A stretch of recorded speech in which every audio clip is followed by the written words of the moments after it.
Y basta mirar los titulares de las noticias internacionales todas las mañanas cuando nos levantamos para confirmar que 2022 ha sido un año intenso en eventos geopolíticos y geoestratégicos de largo alcance, y 2023 empezará también seguramente con numerosos frentes abiertos. Saludamos ya a Pedro Mouriño, CEO y fundador de Iberatlantic Global Corporation.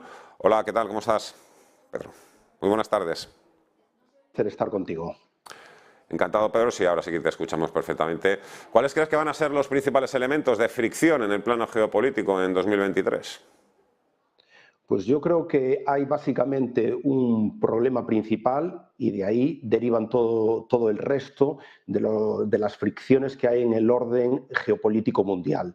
El principal problema, desde mi punto de vista, es el nuevo orden político y económico que están ahora mismo en discusión entre lo que son los emergentes y Estados Unidos y los países occidentales. Todas las demás derivadas o provienen de este principal problema o también son enfoques diferentes a las soluciones de los grandes problemas que nos encontramos encima de la mesa. Por ejemplo, el cambio climático. Claro, no es lo mismo la perspectiva que podemos tener del cambio climático los europeos o los norteamericanos que, por ejemplo, los emergentes. Esto es un poco como lo de la pirámide de Maslow, ¿no? Cuando tienes tus necesidades cubiertas, pues demandas otro tipo o anhelas otro tipo de aspiraciones, ¿no? Como en este caso, pues un medio ambiente, una descarbonización de la economía. Pero cuando los emergentes aún tienen que resolver buena parte de los problemas principales económicos, de energía, acceso a la movilidad de buena parte de su población, etcétera, etcétera, no pueden ser tan selectivos. Por lo tanto, y por consiguiente, este nuevo orden económico que está intentando llegar pero aún no acaba de establecerse, pues es, desde mi punto de vista, la principal fricción y el principal riesgo y desafío en el año 23 para toda la geopolítica mundial. La de emergentes se está refiriendo a China. Bueno, principalmente. los emergentes están liderados fundamentalmente por China y por Rusia, pero no solo estoy hablando de China y de Rusia, estoy hablando, por ejemplo, uno de los pocos pasos que sí que se ha dado en esa nueva arquitectura es ya sustituir el G7 por el G20, y ahí ya vemos dónde están los emergentes, vemos que están países como Arabia Saudí, vemos que está Indonesia, vemos que está China, vemos que está India, vemos que está Brasil, es decir, liderado de China, que es la principal economía, y por Rusia, que también es un gigante geopolítico y energético de primer nivel, pero también a la zaga, o un poco más retrasados, van el resto de emergentes, Turquía, Arabia Saudí, etcétera, etcétera. Es efectivamente un gigante industrial y económico, lo ha demostrado abiertamente en este ejercicio 2022. ¿Usted cree que se notarán más las sanciones económicas a partir de ahora en Rusia y en todo el tema del conflicto en Ucrania? ¿Qué podríamos esperar en 2023 de esa guerra en Europa? Bueno, tú has añadido si se notarán más. Yo diría si se van a empezar a notar, porque ante el comienzo de las sanciones, bueno, las sanciones con Rusia hay que decir que comenzaron en el 2014, después del referéndum de Crimea. Con la anexión por parte de Crimea ya se establecieron los primeros paquetes de medidas sancionadoras tanto de la Unión Europea como de Estados Unidos, como de países occidentales de tipo anglosajón como Canadá, Australia o Nueva Zelanda. Pero indudablemente el número de sanciones que tenía Rusia en el 14 se han visto incrementadas en el año 22 de manera exponencial. Solo en la Unión Europea llevamos 9 paquetes de sanciones contra Rusia. Hoy por hoy es el país más sancionado del mundo. La previsión es que estas sanciones iban a parar el conflicto porque iban a destrozar a la economía rusa en pocas semanas. 10 meses más tarde nos encontramos que la economía rusa está en una breve o una pequeña desaceleración económica o recesión a la par que la que pueden tener los socios europeos, es decir, las principales potencias europeas como Alemania, Italia, el corazón de Europa. Es decir, que lo primero que nos tenemos que plantear es si van a empezar a hacer efectos de verdad las sanciones. Yo soy escéptico porque creo que no se entiende en lo que es la economía rusa. La economía rusa es una economía enormemente exportadora de materias primas que hacen falta para todo el mundo. Si los europeos dejamos de comprar esas commodities, India, China y el resto de emergentes que ya suponen el 60% de la economía mundial y son un porcentaje de población muy superior, pues no van a dejar de comprarlas, es más, van a hacer un uso más intensivo de ellas. Por lo tanto, no llego a ver el alcance de esas sanciones en el año 23. Muchos nos preguntamos también qué podría pasar cuando el Partido Republicano, los republicanos, tomen el control del Congreso en Estados Unidos, algo que va a suceder el día 6 de enero, si no me equivoco. Muchos nos preguntamos si seguirá apoyando el Congreso de Estados Unidos de igual forma, de igual manera a Ucrania. Lo primero que hay que decir es que en Estados Unidos la política exterior es una política de Estado, es decir, hay un cierto consenso por parte de los Estados Unidos de América, tanto de los republicanos como de los demócratas, en lo que son sus prioridades estratégicas a nivel internacional. Quizás esto ha variado un poco en los últimos 4 años con la anterior presidencia del presidente Donald Trump, que rompió un poco este consenso bipartidista entre los grandes partidos.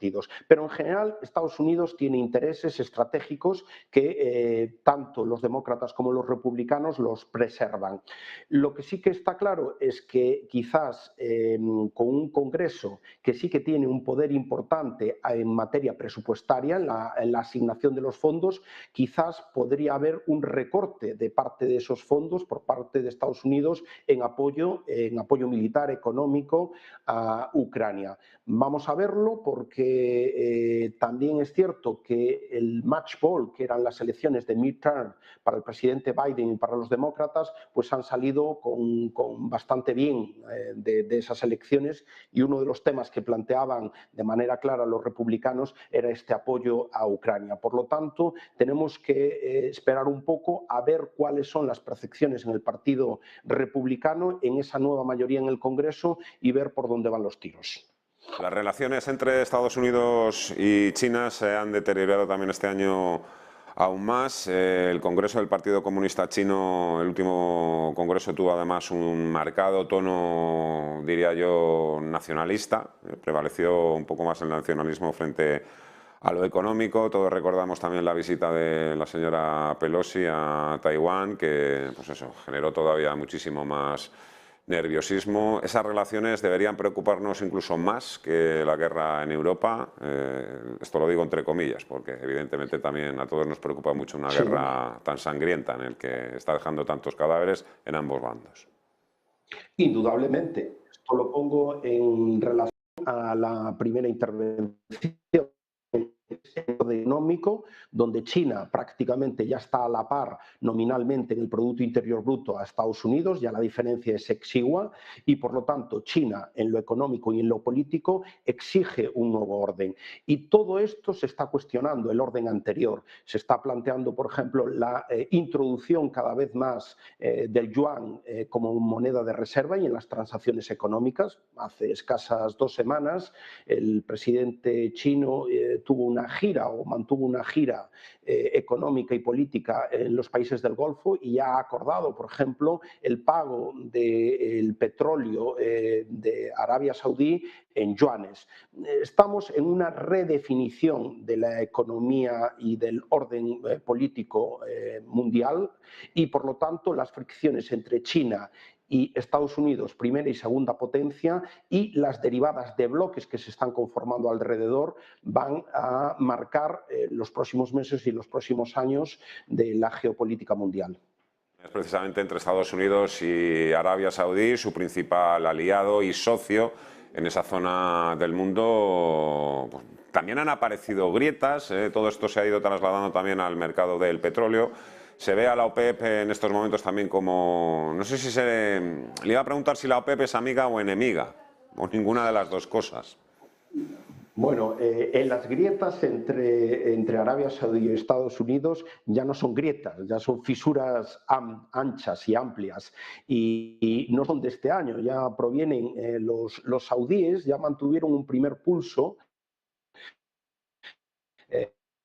cuando intentaron dar el de petróleo para provocar pues simplemente el default o la quiebra de la incipiente sector petrolero del shale gas y del shale oil en Estados Unidos, del fracking, ¿no? En torno a mediados de la década pasada.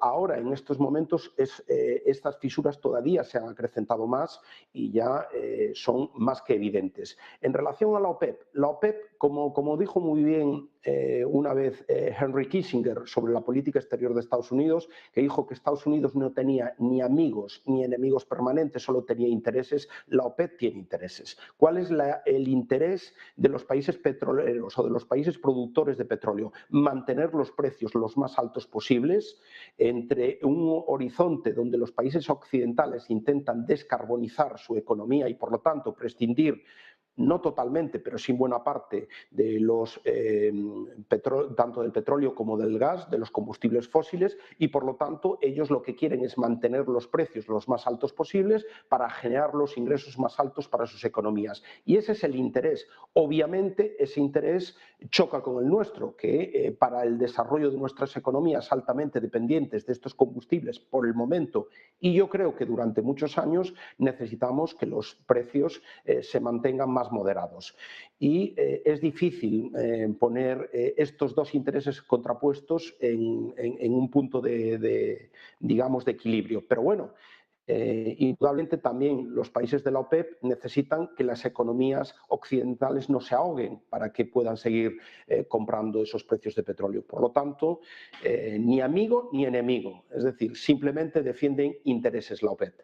Reflexiones tan serenas, desde luego, de principio a fin. Estoy muy atento, como me imagino que estarán también atentos todos nuestros televidentes. Me quedarían muchísimas cosas más por preguntarle, pero solo una más. Europa, más allá de la guerra en Ucrania, ¿qué es lo que, o a qué deberíamos estar o mantenernos atentos aquí, en nuestra casa? Bueno, tenemos enormes desafíos, porque lo que está claro es que por primera vez las generaciones de europeos se están empezando a plantear si su desarrollo económico y social va a ser peor que el de sus padres y el de sus abuelos. Estamos en una Europa que cada vez más empobrecida, con crecimientos económicos más exiguos, a pesar de estar dopada monetariamente por el Banco Central Europeo en los últimos años, con problemas estructurales. El representante exterior de la Unión Europea, el señor Borrell, dijo que nuestro crecimiento económico se había basado en dos vectores. Por un lado, energía barata rusa y por otro lado, el comercio con China. Ya sabemos lo que está pasando con la energía barata rusa, ya no hay ni energía ni barata. Por lo tanto, ya es un desafío de primer orden a nuestro modelo industrial, a nuestro modelo económico. Y por otra parte, también este nuevo orden económico mundial, donde nosotros tenemos una posición mayoritariamente, la Unión Europea, de aliado de Estados Unidos, en estas fricciones tan fuertes entre Estados Unidos y China, probablemente también ese modelo de comercio y de relación tan importante con China también se va a ver resentida y afectada. Por lo tanto, los desafíos son enormes. Y la verdad es que el panorama a corto y medio plazo de Europa no es para ser demasiado optimista, pero vamos a ir viendo cómo se desarrollan los acontecimientos. Pedro Mouriño, CEO y fundador de Iberatlantic Global Corporation, muchísimas gracias por esta charla, encantado de haberle conocido. Además, le deseo lo mejor y le aprovecho también para desearle felices fiestas y feliz Navidad. Muchísimas gracias, hasta la próxima. Adiós. Igualmente, y también, si me lo permites, desear también el mismo deseo para todos los cientos de miles de oyentes de vuestro canal. Muchísimas gracias, un fuerte abrazo. La verdad es que el tema es apasionante, tiene evidentemente su peligro, pero ahí están otros países que deberíamos tener también más en cuenta, porque a veces siempre nos perdemos con Rusia, con China, con Estados Unidos, y también hay una colección de países que van a pintar y mucho a lo largo de los próximos años. Hacemos una breve pausa, hablamos en los próximos minutos de mercados, vamos a ver qué hemos aprendido esta semana, lo que podemos esperar también y cómo podemos seguir pasando revista a nuestras carteras y a nuestros fondos de inversión. Enseguida con Fernando Luque y con Guillermo Santos.